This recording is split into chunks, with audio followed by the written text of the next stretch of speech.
Dana White, how are you, my friend? I am good. How are you? I'm great. And here's my question. Ronda won't be on UFC 200. This is just you. Your opinion, not necessarily as the guy that runs the UFC, but just as a fight fan. If you could pick any 3 fights for number 200, and that includes everybody, GSP, Fedor, Tito Ortiz, anyone you want, what 3 would you take? Yeah, I mean, obviously, to have the biggest show, you would want the Rondas, the Conors, the GSPs, the John Joneses. You know, you'd want to stack the card with all the best available talent. How about GSP Lawler? I mean, that's can't miss, right? Awesome. I mean, GSP coming back and trying to take the title from Lawler would be huge. GSP versus Anderson Silva, a fight that everybody's talked about for a long time, would be fun. How about CM Punk, Chef Boyardee? CM Punk versus anybody is going to be big. Okay, before we talk about that, let's talk about John Jones. Would you like to see him fight for the heavyweight title against the winner of Verdun Velasquez? I mean, Conor McGregor's fighting in 2 divisions. Sure. I think that, not only does he have the size for the heavyweight division, he has the talent. CM Punk, I mean, you mentioned that him against anyone would be big. As you look at it, you had a kid on your Looking for a Fight series named, it was Mickey Gall. He won his first fight and proceeded to call out CM Punk. Do you see that potentially as what might be CM Punk's matchup? Well, I might as well break it here, right? Why not? Yeah, Mickey Gall. I'm bringing Mickey Gall in, and he's going to fight a kid named Michael Jackson. They're going to fight on the prelims on February 6th on Fight Pass. And if he wins that fight, Mickey Gall will fight CM Punk. And CM Punk will be there at the fight to watch. Mickey Gall hit the lottery with that victory then. I mean, or potentially he hit the lottery with that victory. If he can win this one fight, all of a sudden, Mickey Gall against probably the 3rd biggest draw on the planet in CM Punk, and he has a chance to beat a guy who nobody knows how well he's going to fight. Yeah, absolutely. He definitely, he's holding a lottery ticket with really good odds of winning the lottery right now. Like you said, he's got to get through this fight, and yeah, it's going to be a life changer for this kid. Do you have a Powerball ticket? I'm wondering, do rich guys buy Powerball tickets?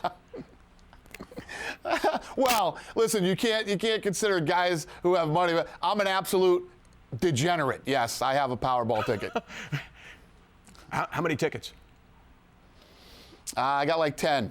Okay, so you win. I don't like my odds. But if it was blackjack, of course you would roll to victory. Exactly. You told me you would kill me. Better. You would squash me in a head-to-head blackjack. And I gave you the chance over the Christmas holidays to meet me at the casino, and you just didn't have the guts.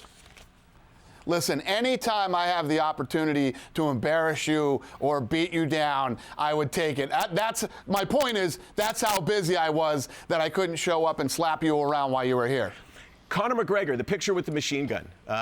Cops are investigating it. First of all, do you know, was it a real machine gun or was this an air gun? It was an airsoft gun, and they're not investigating it now.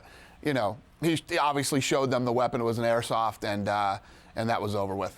Last week, Floyd Mayweather actually called out McGregor, but it wasn't so much McGregor being called out, but as people evaluated Conor McGregor.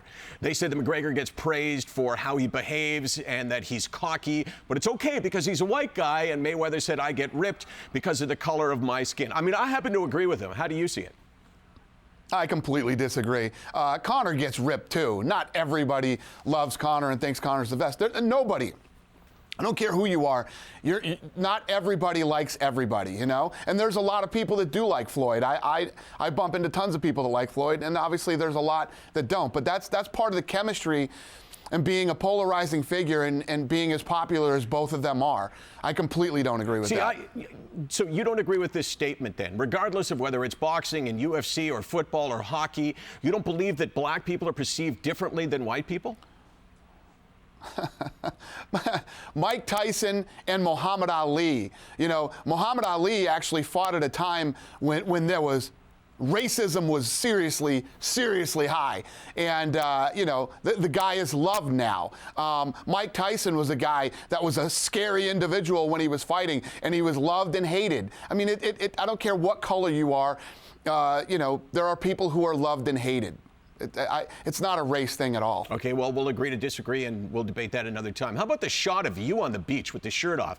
Now, that's either one of two things, I got to tell you. That's either you're juicing or that's photoshopped. Tough to Photoshop the video on your show, but I don't know. What the hell's going on there, man? How old are you? See, you can't win. You can't win. You're either fat or you're juicing. Trust me. I am in no way, shape, or form in the shape that anybody would think that I was juicing. I have a goal. I'm 46 years old. Here's my goal. Don't get fat and don't get hurt. That's what I try not to do. Well, let me put it this way. You were in better shape than the guy beside you, and, perhaps Matt Serra will want to fight again. Will we ever see him fight again? Yeah, well, I'm in better shape with the guy next to me who is probably one of the only guys who eats more than I do. So that's not saying much. The bar is very low. Don't forget to tune into TSN 5. It is Fights Free, 10 o'clock Eastern Time, Fight Night on TSN. That's coming up on Sunday, Dillashaw versus Cruz. Good to talk to you, man. Thank you. You too.